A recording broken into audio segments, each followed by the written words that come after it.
Hi guys, set naman tayo guys. Araw-araw tayo nagsaset, araw-araw natin i-vlog para taman sayang oras eh. Hindi na marunong magbukas guys ah.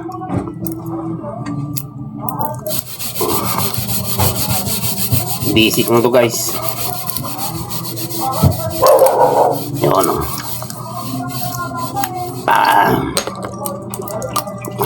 pulutan natin guys oh, baka na nakalagay sa lata kasi sawa na sa karne at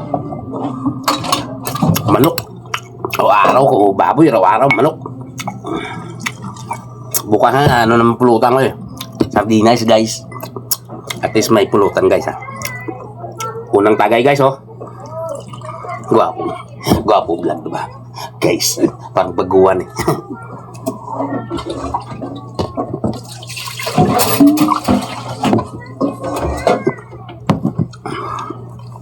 Buti hindi nagmahal ang ano, ang ginbili ko guys, hindi nagmahal. Ano dyan, mag-strip po. Kayang-kaya pa, kiri pa hanggang makaabot tayo ng sweldo dito guys sa YouTube. Mga 3 linggo na nagsina sa akin si ano eh, Google AdSense ng PIN code. Mga 3 weeks daw makarating yan. Nung March 24 ata yun. Kasi sunod na mga linggo kunin ko na sa post office. O baka i-deliver sa akin yan eh. Para makumpisan tayo guys ng tawangon.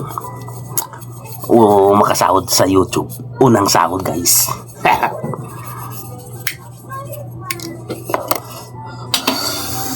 Ito lang. Pero kung na Pasko agad ang verification card ko, yung ID ko talaga nahuli nakuha kong plastic kung ay driver license. Kung nakuha ko agad nakaraang taon pa ito, nakasahod na sana ako. Hindi na natanggapin yung ibang ID, yung issue sa amin ng LTO, yung lisensya temporary, yung ganito kalapad oh. Pinipicturean ko yun, hindi tatanggapin ni ano nilang Googles. Kaya hinintay ko talaga makarating ang aking tawon driver license plastic. Oh, nung nakarating na, biniverify ko na, tanggap niya agad. Ano na lang, hinintay ko na lang yung Google AdSense, yung PIN code na yun para ma-verify address na ako. Kaya thank you sa mga support nyo, kahit kaunti na kayo nung nanonood, okay lang. Nag-support, salamat sa pag-support. Dito sa kabilang kwarto, nanonood. Kung sakali man makasahod tayo, unang sahod, mukbang agad para makapanood kayo ng magandang content guys no. Guys, hanggang dito lang guys, hindi naman tayo mo hanggang maubos yan, hindi mo pwede i-video, mahaba-haba ang video. Kaya hanggang dito lang guys, salamat na maigi, thank you.